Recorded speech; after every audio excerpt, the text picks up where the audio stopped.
외교 안보 소위 관료라는 사람들이 그 겪어보신 분들이 그렇게 표현하는 경우도 있잖아요. 미국 사람들보다 더 친미적인 관료들이다. 그러니까 그 전에 노무현 대통령 때도 왜 그 유명한 폄하 발언을 비롯해서 왜 허위 보고도 하고 장난질 친 게 많이 있지 않습니까? 그렇습니다. 이번 네. 사드도 그렇지만, 그러니까 이것들이 그 짧은 사이에 준비해야 된다는 걸 이용해 가지고 사실은 미국 대사도 바꾼 게 아니고 우리가 뭐 외교부 장관도 인재사 인준되고 임명되고 이랬는데.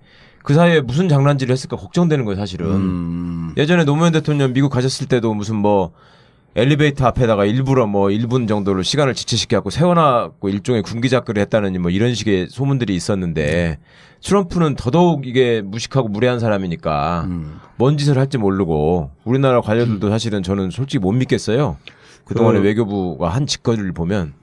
관료들뿐만 아니고 한미 정상회담 이후에 네. 우리나라의 언론과 네. 그다음에 또 일본이라는 또 세력이 있지 않습니까? 이들이 가지고 굉장한 어떤 그 공격에 노출될 수 있는 가능성도 많이 있습니다. 장난질. 네. 그렇죠. 네. 예를 들어 본다면은 이번에 문재인 교수, 맞아. 그거 예, 가지고. 그것만 하더라도 문재인 교수가 발언한 게 뭐 미국과 협의해가지고 북한이 핵 미사일에 대해서 동조를 하면은 한미 군사훈련에 대해서 중단할 수 있다 이렇게 말했는데 미국 내에서는 이미 그런 의견들은 많이 이야기된 것이고 또 현지에서는 별 문제도 안 되는 겁니다. 근데 그게 한국에서만 증폭이 되지 않습니까? 그래서 이제 한국 언론이 한미 관계에 있어서 눈꽃만큼만 무슨 문제가 생기면은 그걸 가지고 증폭시켜가지고 침수 그럴 문제가 또 하나 있고요. 그다음에 또 일본 이번에 이제 한미 정상회담 준비하는 과정에서 보면 일본의 언론이 굉장히 많이 왜곡하고 있지 않습니까? 예를 들어 보면은 미국 하원 누구죠? 상원 군사위원회에 있었던 그 양반이 한국을 방문하기로 했는데 한국하고 사이가 멀어져 가지고 방문 안 했다. 뭐 이런 식으로 그렇죠. 보도가 됐었죠. 예, 일본 언론에서 이거 가짜 뉴스인 거죠. 그런 식으로 해가지고 현재 문재인 정부가 뭔가 일본과 관계 속에서 박근혜 정부가 했던 일본 위안부 문제라든가 이런 것들을 재조정해 나가려고 하는 움직임에 대해서 문재인 정부는 한미 관계를 약화시키는 정권이라는 이데올로기적인 공세를 퍼부려고 하는 거죠. 그렇게 함으로써 문재인 정부에 대한 압박을 넣어서 송군 위안부, 일본군 위안부 문제를 비롯해서 저희들이 원하는 방향으로 끌고 가려고 언론 플레이를 하는 거죠. 아니 그리고 이런 것도 있을 수 있을 거 아니에요. 그 일본 입장에서는 아베가 트럼프가 되자마자 그냥 가서 납작 엎드렸거든요. 네네. 악수하는데 그 동영상 나오는 거 보니까 그냥 아베가 쩔쩔매더만 손을 잡고 흔드는데 또 이렇게 쳤죠 또 손등을. 그러게 뭐 이렇게 갖고 놀듯이 했어요 아베를. 그런데 그리고 실질적으로 일자를 만들기 위해서 자기도 어마어마한 투자를 하겠다 그러면서 별 성과도 못 누렸단 말이야. 근데 지금 보니까 트럼프 입장에서는 북핵 문제를 가장 탑 프라이어리티로 두고 가장 중요한 문제로 두고 자칫 잘못하면 한미 간의 동맹이라고 하는 게 전 세계에 알려지면서 공고하다라고 하는 게 확 부각될 수가 있어요. 핵 문제 때문에. 그럼 일본 입장에서는 자기들이 그렇게 공을 들인 미일 관계 이거를 뛰어넘는 한미 관계가 만들어질 것 같은 이 불안감이 있는 거예요. 그러니까 어떻게든 고춧가루 뿌려갖고 좀 깽판 좀 놓고 잘 안 되길 바라고 이런 심리가 있어요 없어요? 그렇게 말씀하시면은 저는 놀래가지고 있습니다. 예. 당근 있죠. 저는 그거보다 교통일부 장관 돼야 되니까 국내가 걱정인데요. 예. 그 아까 부분을 전 좀 보충하고 싶은데요. 자, 안경환인가요? 예, 안경환에서도 그 비밀 40년 전에 걸 뽑아낸다든지. 그렇죠. 이번에 문정인 특보가 갔을 때도 미국에 사실 아무 문제가 없었거든요. 전제를 달았고 있었던 이 회의 자체가 학자들의 자기 의견을 발표하는 그런 성향이 많았고요. 근데 이걸 가지고 한국에서 커지니까 미국에서 미국이 보니까 큰일인가 보네 하고 다시 한국에서 문제됐던 것들이 미국 가서 그러면 마치 문재인 그 정부가 미국하고 차이가 있는 것이다. 근데 늘 그랬습니다. 아까 말씀하신 것처럼 한국에 있는 사람들이 더 경기를 하고 우리가 더 문제를 삼아서 미국 사람들 문제가 없는데 사실 가서 미국에 문제를 만들어 버리는 거죠. 이게 저는 그러니까 그런 불안한 사람들이 있고 그 뒤에는 저는 지금까지 조직적으로. 문재인 대통령이 참 잘했지 않습니까? 완전히 엎드려 있던 사람들이 드디어 물을 만난 것처럼 역공을 할 수도 있다. 그렇죠. 이게 문제가 되는 게 뭐냐면 단 한 개 이상한 모습이라도 만약에 정상회담에 나온다면 악수를 한다든지 뺀다든지 옛날에 김대중 대통령이 디스맨이라고 하는 게 한 번만 나오면 난리를 칠 겁니다 한국에서. 그게 그러니까, 걱정입니다. 예, 가장 이제 문제가 될 수 있는 거는 트럼프 대통령의 예측 불가능한 그런 성격 스타일 그렇죠. 때문에 네. 혹시나 트럼프 대통령에 의해 가지고 문재인 대통령이 무시당한 상황이 발생하면은 전 세계의 모든 사람들은 트럼프가 이상해서 그렇다고 말할 겁니다. 예. 근데 한국 언론만 유일하게 문재인이 문재인이 무시당했다. 한미동맹 깨졌다. 이렇게 나올 겁니다. 그렇지만은 우리가 이제 이런 것들이 불안해하는 요소라고 말할 수 있습니다만은 그러나 또 긍정적인 요소도 많이 있습니다. 왜냐하면은 문재인 정부 출범 이후에 곧바로 외교부 차관이 장관 없는 상태의 차관이 준비를 쭉 해왔었고요. 미국하고. 예. 그다음에 이제 문재인 대통령이 우리가 이제 기억을 해보자면 한 열흘 전부터 외신들이라든가 미국 언론들하고 계속 인터뷰를 하지 않았습니까? 예. 많이 깔아놨죠. 예. 그렇죠. 하잖았습니다. 그러면서 그걸 통해 가지고 백악관이라든가 국무부라든가 이런 관료들뿐만 아니라 미국의 전문가 집단들 그리고 미국의 여론에 대해서 이미 그 물밑 작업들을 쭉 해놨기 때문에 이게 예. 갑작스럽게 돌발적인 그런 상황이 발생한다기보다는 자락을 깔아놓은 범위 안에서 논의가 될 가능성이 많이 있습니다. 예. 그리고 트럼프 대통령은 또 자기가 국내적으로 지금 굉장히 불안정한 상황이지 않습니까?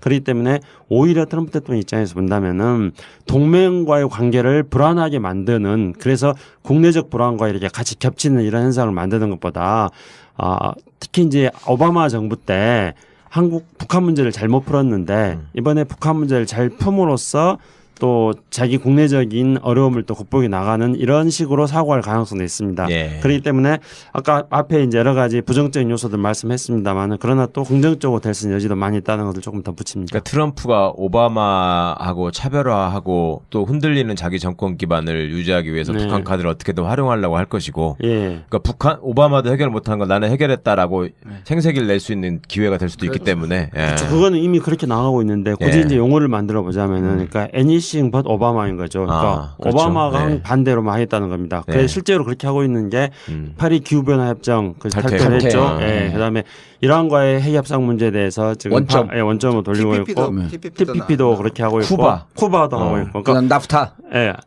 나프타도 그렇고 예. 그러니까 오바마가 한 거는 지금 다 비토를 하고 있지 않습니까? 대신 진짜. 오바마가 대북 정책을 못했죠. 예. 그러니까 거기서 이제 성과를 내서 애니싱 봇 오바마 나는 오바마가 다르다는 모습을 보여주려고 할 수도 있는데 오바마가 안 한 것은 오바마가 아닌 거는 지금 다 하고 싶어 하는 건데 한 거는 그 중에 부정하고. 제일 핵심적인 게 북핵 문제에 대해서 오바마가 아무것도 안 했잖아요. 전략적 인내라고 하면서 그리고 CFR 그렇죠. Council for Foreign Relations 그게 아주 보수적인 모임이라면서요.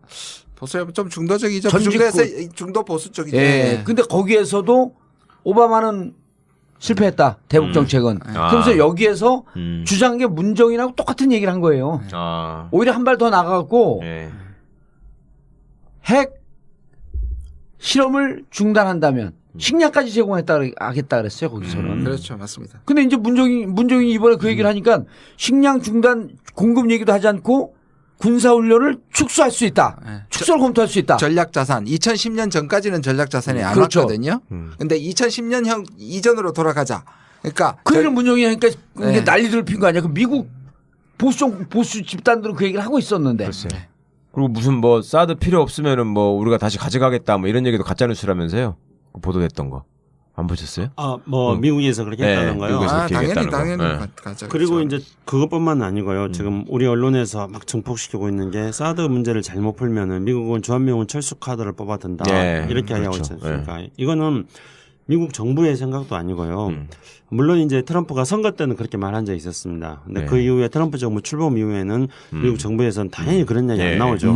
그런데 이게 나온 거는 미국도 다원주의 국가이기 때문에 다양한 생각을 가진 사람이 있습니다. 네. 뭐 저도 조금 아는 사람인데 아마 김지훈 교수도 잘 알 거예요. 미국에 이제 한반도 전문가라고 한 사람이 한 명 있는데 그 사람이 그냥 사견으로 이렇게 한 거예요. 근데 그걸 가지고 우리 보수 언론들이 막 보도를 하는 거예요. 그러면은 독자들은 그것만 보는 사람들은 그렇죠. 마치 미국 내부에서의 미국의 입장, 그 미국의 목소리는 하나고 그래서 바로 미국 정부가 그렇게 생각하는 걸로 착각하게 만드는 네. 그런 식으로 보도를 하고 있습니다. 그러니까 그것도 확실히 가짜 뉴스라고 할 수 있는 그리고 거죠. 많은 경우 그 미국의 한국 학자는 어디서 소스를 받느냐면 한국의 보수적인 조선일보요.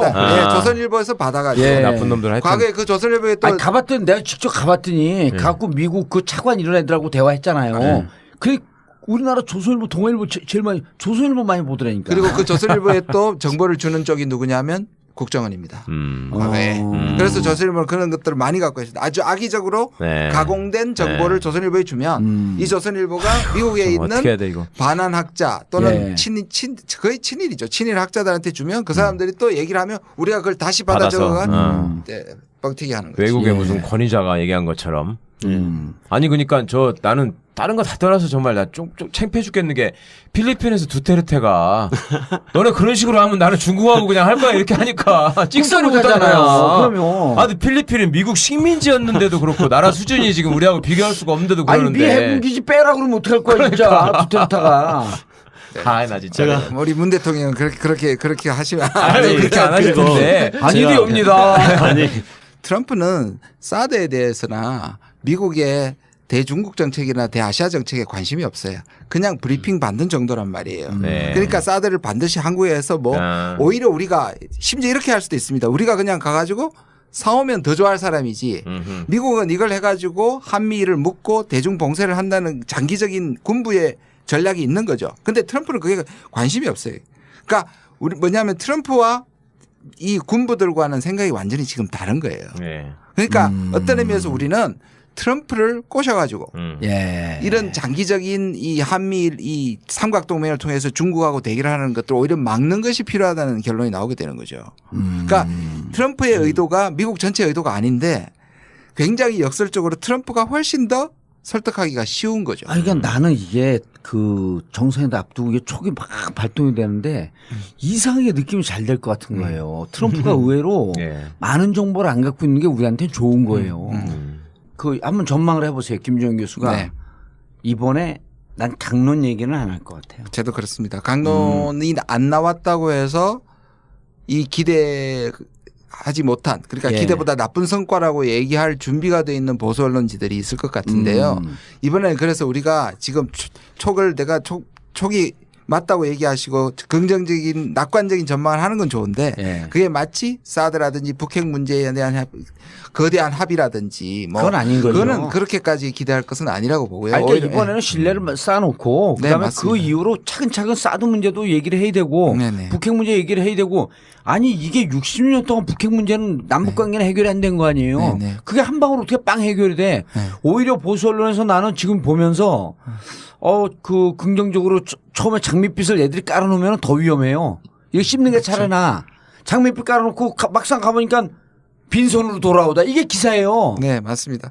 그리고 심지어 사실 우리가 그 많이 비교하는 게 뭐냐면 그 디스맨 있었던 게 2001년 3월 27일이에요. 근데 그게 무례하긴 무례했죠. 근데 우리 김대중 대통령이 너무 홍보를 한 거예요. 이게 언제냐면 대통령이 된 지 2달밖에 안 돼서 오히려 거기가 부시가 2달밖에 안 됐어요. 그리고 정부가 완전히 다르잖아요. 클린턴과 그렇게 친했던 김대중 대통령이 와가지고 근데 2001년 보세요. 그러니까 정상회담을 한 지 1년이 안 된 거예요. 1년이 안 됐을 흥분이 된 거예요. 흥분이 돼가지고 계속 설교를 했대요. 햇볕 정책을. 그러니까 짜증이 난 거예요, 부시가. 부시는 자기가 준비도 안 했는데 덜컥 온다고 와가지고 햇볕 정책을 막 싫어하는 공화당이 얼마나 싫어하겠어요, 그걸. 그런 상황에서 그냥 입에다 막 집어넣어 준 것 같은 기분이 들었던 거죠. 그래서 사실 오해가 생겼던 거고요. 무례를 한 건 한 건데 그렇다고 해서 그 뒤에 그렇게 나빠졌느냐? 아니거든요. 사실 그거 가지고 마치 정상회담의 가장 실패의 예처럼 사용하는데 사실 그렇지 않아요. 그리고 뒤에 노무현 대통령도 마찬가지고요. 바깥에서 정부 우리 국내에서 얘기하는 것보다는 훨씬 더 FTA도 노무현 때 했고요. 그렇죠. 사실 많은 합의들을 했거든요. 그런 걸 보면 이게 아까 우리가 계속 같은 얘기를 하게 되는데 저건 오히려 내부에 있다. 그러니까 오히려 정말 국익을 생각한다면 오히려 밀어줘야 되는데 실패하기를 기다리는 그 세력들은 좀 경각심을 가져야 합니다. 그러니까 그게 진짜 그 세력들이 같이 안 보인 게 이번에 정말 안보와 국방, 외교 이런 걸 생각하는 대한민국 국민이라고 한다면 다소 결함이 있을지라도 정상회담은 성공해야 된다 이렇게 얘기를 하고 있거든요. 그렇죠. 근데 지금부터 미리 아니 가시는 걸음 지려밟고 가시옵소서 그러면서 고춧가루 계속 뿌리는 거야. 이게 무슨 안보 세력이에요?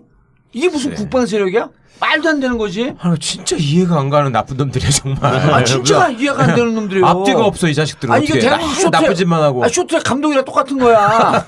다른 파벌이 갖고 금메달 따느니 그냥 떨어진 게 낫다고 우리나라 선수를 까내는 거 아니에요. 지금 그러니까 생각이 납니다. 제가 박근혜 대통령이 됐을 때 정말 가슴이 아팠지만 칼럼을 썼습니다. 예. 그 제목이 뭐냐? 박근혜 대통령이 성공했으면 좋겠다. 예. 저는 그랬어요, 진짜. 그 몇 명 읽었어요, 그래갖고. 뭐 특히 북한을 가면 진보가 가면 종북이라 그랬겠지만 예. 박근혜가 가가지고 그걸 해내면 정말 나라를 위해서 좋겠다. 저는 그렇게 얘기했던 사람이에요. 아니 나는 그렇죠. 그거보다 12월 25일 날 박근혜 대통령 당선된 지 6일 만에 딱 홍성교도소 나오면서 마이크 들이댈 때 박근혜 대통령의 성공을 기원한다. 아, 그랬어요. 왜냐하면 우리는 박근혜 대통령의 성공은 국민의 성공이므로 그러기 때문에 박근혜 대통령이 실패했을 때 가장 강력하게 비판할 수 있는 자격이 있는 건 저밖에 없어요. 저도 있다니까요. 칼럼을 안 봤다 그랬잖아요. 그냥 딱 물어봤잖아. 몇 명 읽었냐고. 저도 박근혜 대통령이 초반에 통일 드라이브 걸 때 드레스덴 선언하기 전까지 뭐 통일 대박 이야기 할 때 사람들이 뭐 천박하게 무슨 통일 대박이냐 그랬지만은 저는 그 표현의 대박이라는 용어 이런 거에 대해서 너무 연연하지 말고 박근혜 대통령이 통일을 추진해 나간다는 이런 것들에 대해서 격려를 해주자. 그리고 통일 대박론이 성공하기를 우리는 바라야 된다. 예. 저도 그런 입장이었거든요. 근데 만약에 그때 김창수 박사를 통일부 차관쯤으로 썼어야 되는데. 예? 근데 이제 만약에 그렇지 못했다면은 통일 대박이 아니라 쪽박이 날 거니까 제발 이거 좀 성공해라 그랬는데 쪽박이 나버린 거죠. 예. 지금. 근데 우리는 이랬는데 지금 참 보수들은 좀 그래요, 그죠? 그러니까요. 그런데 이제 우리가 수고. 아니 수준이 수고, 그러니까 뭐 아니라 통일이 수고지. 눈앞에 있다 뭐 이래가지고 네. 막 무슨 최순실이가 점을 쳤다느니 뭐 어쩌고 그렇게 했는데 보니까 뭐 김정은을 암살하려고 그랬다며 남재준이가 세상에 이런 근데 그거 가짜 뉴스 아니에요? 어떤가요? 김정은 암살을 준비했다는 게 난 일본 애들이 네. 이거 확인될 근거가 없는 거 아니에요? 일본발로 나온 뉴스예요 그게? 그럼요. 네. 일본발 그것도 뉴스야. 가짜 뉴스일 가능성이 많은데. 가능성이 게 아니 우리가 박근혜 미워요. 그 박근혜 정권 믿거든. 네. 그러나 박근혜 정권이 김정은을 암살했다라고 하는 것이 만약 팩트라고 한다면 남북 관계는 더더욱 어려워지는 거예요. 그리고 이건 일본 애들이 바라는 바야. 실제적인 개혁은 안 했겠지만 뭐 참수 부대를 만든다고 이렇게 얘기하긴 했었죠. 아니, 했었죠. 아니, 예. 그리고 자기들끼리 술 먹다가 야, 김정은 참수할까? 아니, 이런 거 있었어요. 그러니까 초반에 이제 그 당시에 김관진 국방장관 세상에 관운이 좋아도 이렇게 좋은 사람이 우리나라 5,000년 역사상 있을까 싶은데 그 김관진 국방장관이 이제 뭐 김정은 집무실을 향해서 뭐 타겠다 뭐 이런 정밀 미사일을 쏘겠다 이런 거라든가 또는 뭐 하여튼 그 유사한 것들을 많이 하셨습니다. 예.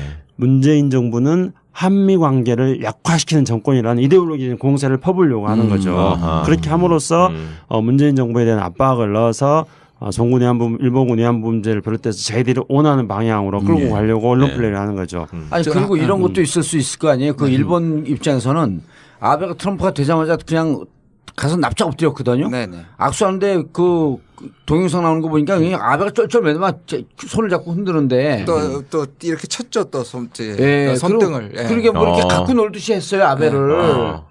그런데 그리고 실질적으로 일자를 만들기 위해서 자기도 어마어마한 투자를 하겠다 그러면서 별 성과도 못 누렸단 말이야. 근데 지금 보니까 트럼프 입장에서는 북핵 문제를 가장 탑 프라이어리티로 두고 가장 중요한 문제로 두고 자칫 잘못하면 한미 간의 동맹이라고 하는 게 전 세계에 알려지면서 공고하다라고 하는 게 확 부각될 수가 있어요. 예. 핵 문제 때문에. 예. 그럼 일본 입장에서는 자기들이 그렇게 공을 들인 미일 관계 이거를 뛰어넘는 한미 관계가 만들어질 것 같은 이 불안감이 있는 거예요. 그러니까 어떻게든 고춧가루 뿌려갖고 좀 깽판 좀 놓고 잘 안 되길 바라고 이런 심리가 있어요 없어요? 그렇게 말씀하시면은 저는 놀래가지고 있습니다. 예. 당근 있죠. 저는 그거보다 통일부 장관 돼야 되니까 국내가 걱정인데요. 예. 그 아까 부분을 전 좀 보충하고 싶은데요. 자, 안경환인가요? 예, 안경환에서도 그 비밀 40년 전에 걸 뽑아낸다든지. 그렇죠. 이번에 문정인 특보가 갔을 때도 예. 미국에 사실 아무 문제가 없었거든요. 전제를 달았고 있었던 이 회의 자체가 학자들의 자기 의견을 발표하는 그런 성향이 많았고요. 근데 이걸 가지고 한국에서 커지니까 미국에서 미국이 보니까 큰일인가 보네 하고 다시 한국에서 문제됐던 것들이 미국 가서 그러면 마치 문재인 그 정부가 미국하고 차이가 있는 것이다. 예. 근데 늘 그랬습니다. 아까 말씀하신 것처럼 한국에 있는 사람들 더 경기를 하고 우리가 더 문제를 삼아서 미국 사람들 문제가 없는데 외교 안보 소위 관료라는 사람들이 그 겪어보신 분들이 그렇게 표현하는 경우도 있잖아요. 미국 사람들보다 더 친미적인 관료들이다. 그러니까 그 전에 노무현 대통령 때도 왜 그 유명한 폄하 발언을 비롯해서 왜 허위 보고도 하고 장난질 친 게 많이 있지 않습니까? 그렇습니다. 이번 네. 사드도 그렇지만, 그러니까 이것들이 그 짧은 사이에 준비해야 된다는 걸 이용해 가지고 사실은 미국 대사도 바꾼 게 아니고 우리가 뭐 외교부 장관도 인재사 인준되고 임명되고 이랬는데 그 사이에 무슨 장난질을 했을까 걱정되는 거예요, 사실은. 예전에 노무현 대통령 미국 가셨을 때도 무슨 뭐 엘리베이터 앞에다가 일부러 뭐 1분 정도로 시간을 지체시켜갖고 세워놨고 일종의 군기작거리 했다는 뭐 이런 식의 소문들이 있었는데 트럼프는 더더욱 이게 무식하고 무례한 사람이니까 뭔 짓을 할지 모르고 우리나라 관료들도 사실은 저는 솔직히 못 믿겠어요. 그동안에 외교부가 한 짓거리를 보면.